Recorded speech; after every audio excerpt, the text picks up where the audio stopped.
السلام علیکم ورحمۃ اللہ وبرکاتہ۔ ناظرین کیسے ہیں؟ امید کرتا ہوں آپ خیر و عافیت سے ہوں گے اور جہاں پر بھی ہوں گے اپنی فیملی کے ساتھ محفوظ بھی ہوں گے اور خوش بھی ہوں گے۔ آج کا سوال یہ ہے کہ کیا دو آدمیوں کی جماعت قائم ہو سکتی ہے؟ اس کے بارے میں قرآن اور حدیث کیا کہتی ہے؟ مثلاً اگر دو آدمی ہیں، کسی سفر پر ہے، تو کیا وہ دونوں جماعت کروا سکتے ہیں؟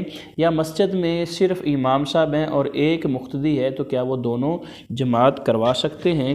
تو اس کے بارے میں قرآن حکیم میں اور کریم آقا علیہ السلام کے ارشادات کے بارے میں آئیے ہم دیکھتے ہیں۔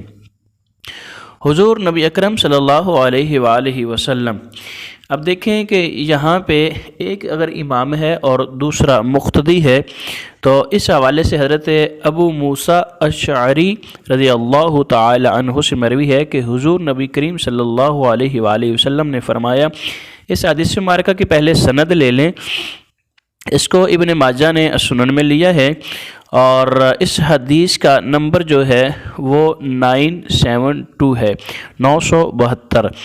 فرمایا کہ اثنان فما فوقہما جماعہ، وہ دو یا دو سے زیادہ مردوں پر جماعت ہے۔ اس صورت میں امام کیسے کھڑا ہوگا؟ مقتدی کدھر کھڑا ہوگا؟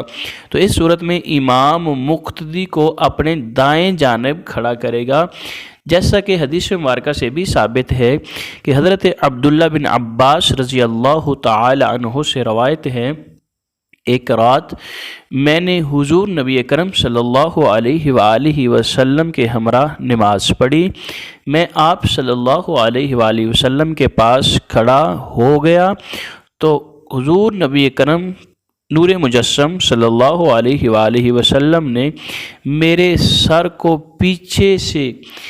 پیچھے کی طرف سے یعنی کہ پکڑ کر مجھے دائیں طرف کر دیا۔ تو یہاں سے پتہ چلا کہ دو آدمی جماعت قائم کر سکتے ہیں۔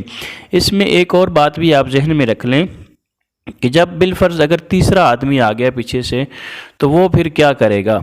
ٹھیک ہے، ایک صورت یہ ہے کہ امام صاحب آگے چلے جائیں گے اور دوسری صورت یہ ہے کہ تیسرا آنے والا بندہ مقتدی کو کے کندھے کے اوپر ہاتھ لگائے گا اور اس کو پیچھے لے لے گا اور پیچھے والی صف بن جائے گی، امام صاحب آگے کھڑے ہو جائیں گے، اس طرح ان کی نماز ادا ہو جائے گی۔